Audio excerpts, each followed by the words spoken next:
السلام علیکم. بسم اللہ الرحمن الرحیم والصلاة والسلام علی رسول محمد صلی اللہ علیہ وسلم مدد رسول مدد سلام مدد دستور مولا شاء الله فاز طریقتنا الصحبة والخير في جميعها.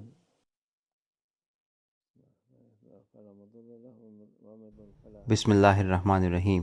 من یہد اللہ فلا مضل لہ ومن یضلل فلا ہادی لہ. خوش نصیب کون ہے؟ وہ شخص ہے جسے اللہ عز و جل نے ہدایت عطا فرمائی.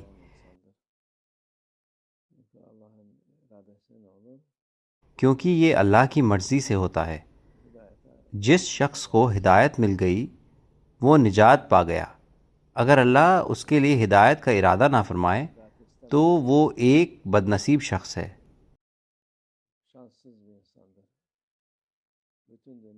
ممکن ہے کہ پوری دنیا اس کے پاس ہو، سب کچھ اس کا ہو، لیکن آخرت اس کی نہیں ہوگی، اور آخرت کو نہ پانا سب سے بری بات ہے.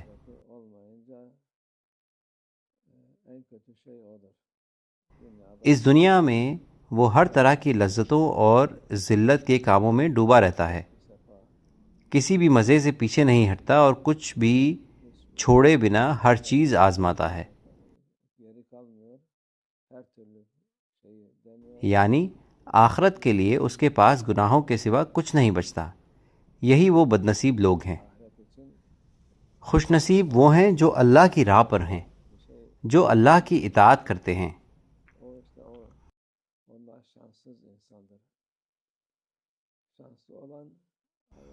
وہ شخص جو اپنی نمازیں پڑھتا ہے، روزے رکھتا ہے، زکوٰۃ عطا کرتا ہے اور دوسرے تمام کام کرتا ہے، وہ خوش نصیب انسان ہے.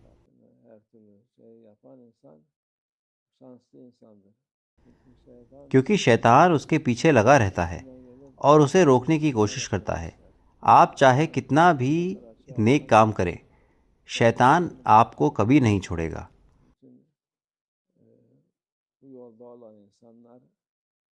لہٰذا جو لوگ اس راہ پر ہیں انہیں اللہ کا شکر ادا کرنا چاہیے اور اس کی حمد کرنی چاہیے کہ ہم اس راستے پر ہیں.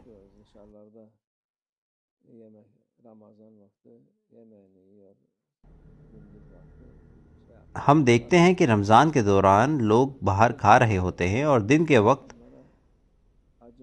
جو منع کیے گئے ہیں وہ کام کر رہے ہوتے ہیں. اس پر غصہ ہونے کی ضرورت نہیں ہے، ہمیں ان پر ترس کھانا چاہیے.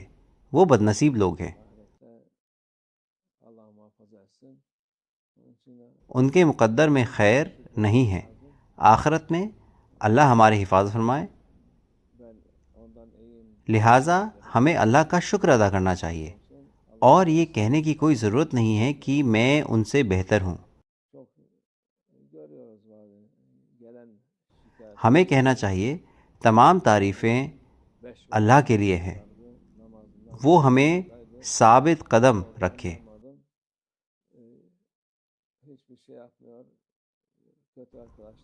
ہم بہت سی شکایتیں سنتے ہیں. میرا بیٹا 5 وقت کی نماز نہیں پڑھتا، ایک بھی نماز نہیں چھوڑتا تھا، پتہ نہیں کیا ہوا، اب وہ کچھ نہیں کر رہا ہے. یہ برے دوستوں کے ساتھ گھوم رہا ہے. اس نے نماز چھوڑ دی ہے اور برے کاموں میں مبتلا ہو گیا ہے. لہٰذا جو اللہ کی راہ پر ہیں انہیں ہمیشہ شکر گزار رہنا چاہیے اور اللہ سے مدد مانگنی چاہیے تاکہ ہم اس راستے پر ثابت قدم رہیں. وہ ہمیں گمراہ نہ ہونے دے. یہ راستہ ایک نہایت خوبصورت راستہ ہے. اللہ دوسروں کو بھی ہدایت دے، وہ بھی اس خوبصورتی کو چکھے، کیونکہ ایمان کی مٹھاس اور خوبصورتی بے مثال ہے. ہم دیکھ رہے ہیں کہ دنیا کیسی ہو گئی ہے. دنیا کی لذتوں اور مزوں کی ایک حد ہے. نفس کی خواہشیں